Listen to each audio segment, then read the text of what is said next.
Vroeger gingen we altijd met mijn ouders 1 keer in de week eigenlijk zwemmen op de zondag. Dus eigenlijk gewoon familiezwemmen. En dat vonden mijn broertje en ik echt super leuk. En ook vakanties en zo, echt altijd in het zwembad aanwezig. En na een gegeven moment is mijn broertje ook wou gaan wedstrijdzwemmen. Dat vond hij leuk als een sport. En toen zijn we daar eigenlijk samen aan begonnen. En als 2 waterratten waren we er gelijk heel erg goed in. En vonden we het ook echt ontzettend leuk. Dus zo is het eigenlijk een beetje begonnen. En op welke leeftijd is dat wedstrijdzwemmen een beetje gekomen? Ik ben om mijn 11e begonnen met zwemmen. Op 11-jarige leeftijd is het avontuur een beetje begonnen met Lisa. Toen bleek dat beide kinderen van mij wel goed konden zwemmen. Maar Lisa dus ook zeer zeker. En ik denk vanaf mijn 12e ongeveer mijn eerste wedstrijd begonnen. Wat eigenlijk al vrij laat is in de sport. Maar ondanks dat kon ik toch wel goed meekomen. Ze kon wel goed zwemmen, maar ze tikte iedere keer buiten de medailles aan als 4e of de 5e hier in Limburg. En zij wilde ook graag een medaille winnen. En daar heeft ze voor geknokt. En op een gegeven moment won ze in Limburg dus veel medailles. En dan krijg je vanzelf de oversteek naar het Nederlandse kampioenschappen. Ook daar had ze haar leeftijd tegen, want ze was al snel bij de dames inzetbaar. Ja, dan zwem je tegen allerlei toppers en dan haal je dus ook geen medailles. Dus dat was heel teleurstellend voor Lisa. Maar ze had nog steeds die van, als ik een keer een bronzen medaille zou winnen, dat zou fijn zijn. Hè? En dat gebeurde dus ook, van brons naar zilver, tot goud aan toe op Nederlandse kampioenschappen. Dus dat was haar drive van, ik wil ook iets winnen.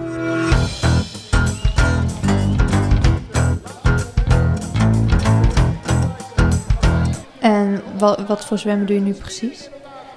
Ik ben begonnen met wedstrijdzwemmen. Dat heb ik eigenlijk tot 2012 gedaan. En dat heb ik langzaam opgebouwd, steeds meer uren en steeds hoger niveau. En vanaf 2012 ben ik eigenlijk ook begonnen met open water zwemmen. Dus in plaats van wedstrijden in het zwembad ben ik ook open waterwedstrijden binnen Nederland gaan doen. En dat zijn vaak lange afstanden of in grote meren of in kanalen of in rivieren. En dat is eigenlijk combineer ik het nu beide. En mijn hoofddoel op het moment is meer richting het open water nu dan het binnenbad. Ik zag dat je ook in Duitsland hebt gezwommen, klopt dat? Ja, afgelopen jaar heb ik de Wesermarathon gezwommen.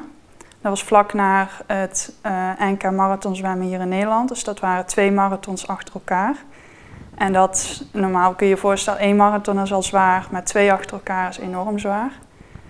En de Wesermarathon was van Rintelen naar Minden en dat was totaal 42 kilometer. Dus zwem je het was wel met de stroming mee, dus zwem je met de rivier 42 kilometer lang van de ene stad naar de andere stad. Dus dat was wel echt een prachtige ervaring. De wedstrijden ga ik nog steeds meekijken. En zeker die grote aparte dingen, zoals afgelopen jaar in Duitsland 42 kilometer zwemmen, was voor mij de taak om iedere keer met de auto van plek naar plek toe te rijden, daar drinken en eten te overhandigen en dan weer alles inpakken snel en dan weer de volgende eetmoment op tijd aanwezig te zijn. En ja, dat dus 42 kilometer lang.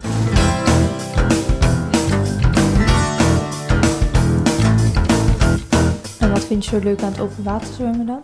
Het open water zwemmen komt veel meer spel bij staan. Je kijkt niet precies naar je tijden, dus binnenbad ben je heel gefocust op 1 afstand en een bepaalde tijd die je wil zwemmen.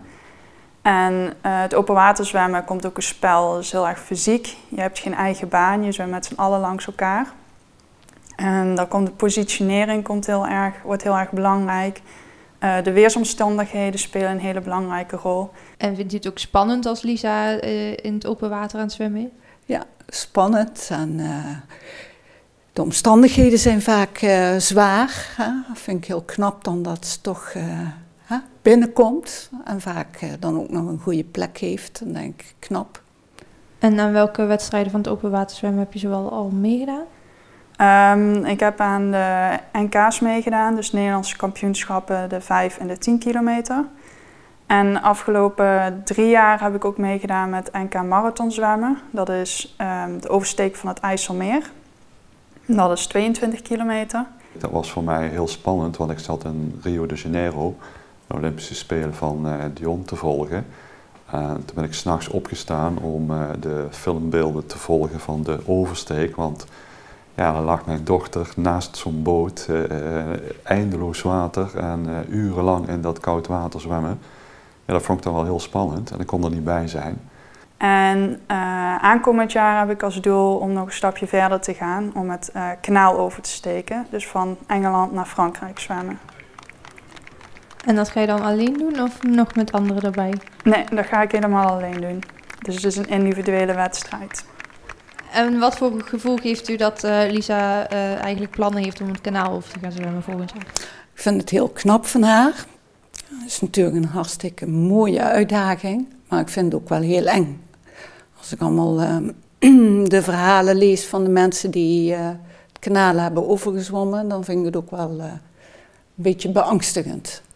Mag u Dus dan mee op de boot om te kijken hoe het allemaal gaat? dat mag mee, ja. Dus ben ik nog wel over aan het denken. Ik ben altijd veel zeeziek, maar ja, ik wil er wel heel graag zien aankomen in Frankrijk. Dus. Het blijft dus spannend. Ja, het blijft een avontuur nog. Ja.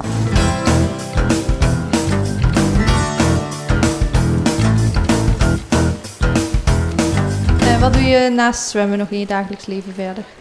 Naast mijn zwemmen ben ik bezig met mijn PhD. Ik ben aan het promoveren op de Technische Universiteit van Delft. En ik ben ik mijn laatste jaar ingegaan, dus het is een 4-jarig traject waar je onderzoek doet. En mijn onderzoek richt zich op hoe virussen bacteriën doden. En om dit te kunnen onderzoeken en om dit uiteindelijk die technologie te kunnen toepassen op applicaties, bijvoorbeeld het gebruiken van deze virussen voor het bestrijden van resistente bacteriën die niet meer behandelbaar zijn met antibiotica.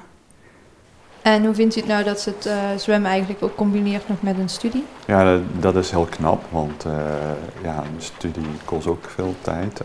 Ik heb toen dus gedacht van oké, dat is niet te combineren, want ja, sta maar 's morgens op en ga daarna nog maar eens 8 uur werken en dan 's avonds nog een keer trainen.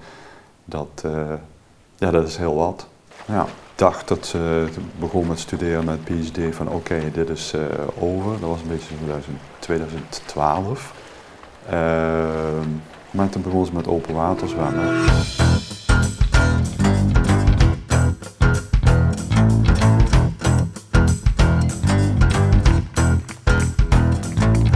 En wat zou je in de toekomst graag nog bereiken binnen de sport?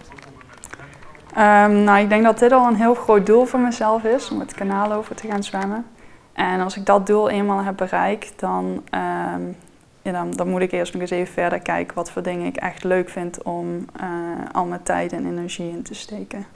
Maar dit is iets wat al jaren op een lijstje stond en nu komt er een mogelijkheid, dus dan wil ik dat ook wel echt aangaan. Bent u wel trots op wat ze heeft bereikt? Ja, uiteraard. Ja, ik heb het altijd heel erg spannend gevonden. Zeker in het begin toen ze klein was en een groot zwembad stond en allemaal wat die grote zwemmers om haar heen. En dan moest ze dan zwemmen, alles moest kloppen.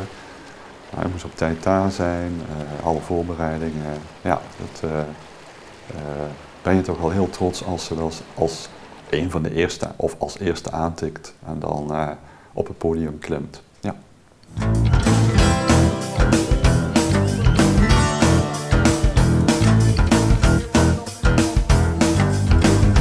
Wat zou je in de toekomst graag nog bereiken binnen de sport? Nou, ik denk dat dit al een heel groot doel voor mezelf is, om het kanaal over te gaan zwemmen. En als ik dat doel eenmaal heb bereikt, dan moet ik eerst nog eens even verder kijken wat voor dingen ik echt leuk vind om al mijn tijd en energie in te steken. Maar dit is iets wat al jaren op een lijstje stond en nu komt er een mogelijkheid, dus dan wil ik dat ook wel echt aangaan. Nou, wat ziet u nou het liefste voor Lisa in de toekomst? Dat ze zwemkampioen is of eigenlijk meer richting de opleiding? Ja, nu is het antwoord opleiding. Omdat we hebben een avontuur meegemaakt. Hè. Al die jaren was heel leuk. Ja, dat is nog één groot zaak af te ronden voor haar. Maar haar carrière is uiteindelijk belangrijker. Want je kunt niet blijven zwemmen. Ja, je kunt wel blijven zwemmen, maar ja, ze heeft veel doelen al bereikt, vind ik. Als je moest kiezen tussen je opleiding of het zwemmen, welke zou je dan het liefst kiezen? Uiteindelijk, ik doe mijn best om beide zo goed mogelijk te plannen. En als ik echt moest kiezen, dan blijft mijn carrière wel op één staan. Daar verdien je uiteindelijk ook je geld mee. En daar maak je je hobby mogelijk mee. En ook al is het iets meer als een hobby, ik denk dat beide even belangrijk zijn. Je kunt niet één van de twee aan de kant schuiven.